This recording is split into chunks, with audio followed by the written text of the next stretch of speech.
नमस्कार, मैं सुनील और आप देख रहे हैं लोकनायक न्यूज। भारतीय संविधान की प्रस्तावना इस देश को धर्मनिरपेक्ष राष्ट्र की बात हम सबको सिखाती है। लेकिन आखिर इस देश में चल क्या रहा है? आखिर इस देश में क्या वाकई इस समय देश की लोकतंत्र व्यवस्था पर धर्म हावी है? या कहा जाए जिस देश के अंदर सत्ता जिनके हाथ में है वो धर्म के इस्तेमाल से लोगों का कहीं न कहीं तिरस्कार तो नहीं कर रहे, या इस देश के संविधान को नज़रअंदाज तो नहीं कर रहे। ये बात मैं क्यों कह रहा हूँ? क्योंकि जिस देश के अंदर तमाम धर्म, हर एक धर्म को इस देश के अंदर उतनी ही मान्यता दी गई है जितनी इस समय जिस देश के अंदर जिनके हाथ में सत्ता है उनका जो धर्म है उतनी ही अन्य धर्म को इस देश के अंदर मान्यता दी गई है।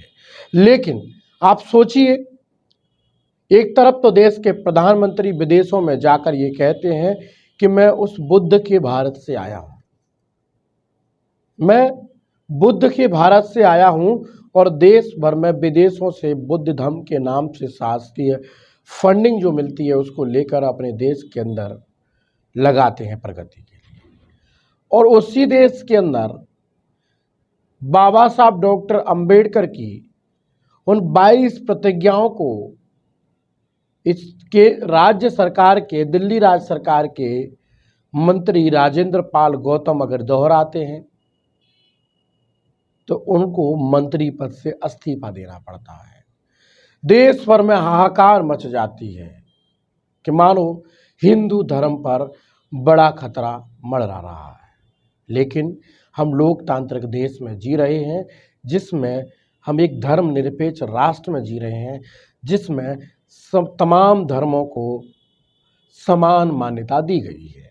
लेकिन अभी हाल ही में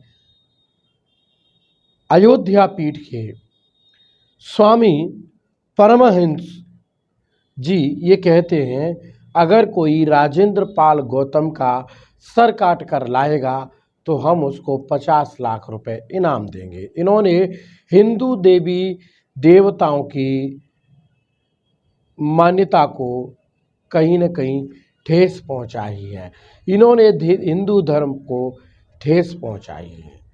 अब स्वामी परमहंस जी से मैं ये सवाल करता हूँ कि डॉक्टर बाबा साहब अंबेडकर की 22 प्रतिज्ञाएं, जिसमें राज्य सरकार, महाराष्ट्र सरकार उनकी तमाम वॉल्यूम को छप पा के खुद सभी देश के नौजवानों को जिनकी इच्छा होती है पढ़ने को उनके घर भेजती है, और दूसरी तरफ उन किताबों को पढ़कर मंच से अगर दोहराया जाता है तो वो एक वास्तविक में जिस देश के अंदर समान व्यवस्था लागू है उसके खिलाफ हो जाता है।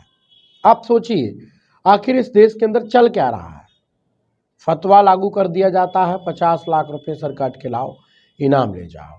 वहीं दूसरे जगत गुरु रामानंद आचार्य जी क्या कहते हैं, स्वामी राम दिनेश आचार्य, हरिधाम गोपाल पीठ वाले, अयोध्या वाले, कि राजेंद्र पाल गौतम ने हिंदू धर्म को ठेस पहुंचाने की कोशिश की है और उसको फांसी होना चाहिए। आप सोचिए, क्या हम हिंदू राष्ट्र में जी रहे हैं? क्या हम अब ये मान लें कि जिनके हाथ में सरकार है वो जो पढ़ाएंगे वही इस देश के अंदर धर्म लागू होगा?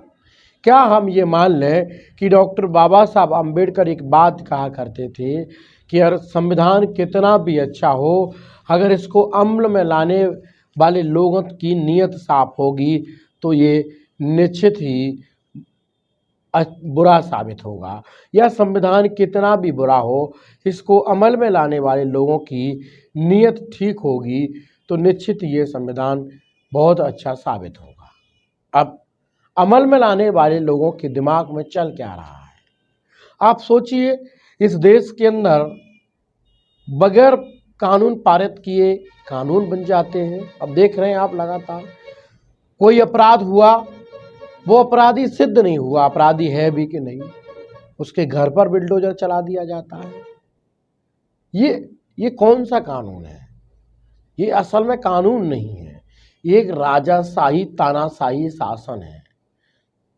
इस देश के अंदर लोकतंत्र की इस तरह धज्जियां उड़ाई जा रही हैं कि जिनकी मैं आपको गिनती कराऊं तो वो कम है। वहीं विवेक आचार्य जी कहते हैं कि इनको देश से बाहर भेजा जाए। राजेंद्र पाल गौतम जी को इन्होंने हिंदू देवी देवताओं के और खास करके हिंदू धर्म को मानने वाले लोगों की भावनाओं को आहत पहुंचाई है, अतः इनको देश निकाला दिया जाना चाहिए। अब समझिए कि लगातार ये चल क्या रहा है, किस तरह का प्रोपेगेंडा फैलाया जा रहा है। आखिर इस देश के अंदर क्या अब यही प्रोपेगेंडा फैलेगा? क्या अब आगे ये मान लिया जाए कि अब देश में जो सरकारें आएंगी जो धर्म के माध्यम से ही आएंगी? क्योंकि लगातार जिस तरह धर्म के नाम से राज सत्ता में जाने का रास्ता खोज रहे हैं लोग, उससे एक बात तो तय है कि देश में बड़े पैमाने पर आपसी मतभेद लोगों में नजर आ रहे हैं।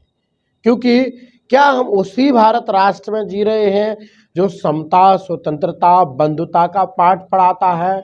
क्या हम उसी लोकतांत्रिक देश में जी रहे हैं जो हम सबको भाईचारे का पाठ पढ़ाता है? या फिर ये कह दिया जाए कि हम एक तानाशाही और हिटलरशाही देश में हैं, जो कानून लागू होगा पता नहीं कब, केवल बोला जाएगा वही अमल में लाया जाएगा। क्योंकि अक्सर इस तरह की बातें अगर कोई ST SC OBC का व्यक्ति करता तो अब तक उसको हिरासत में ले लिया जाता, लेकिन इनके खिलाफ अब कोई लॉ एंड ऑर्डर नहीं बिगड़ेंगे। क्यों?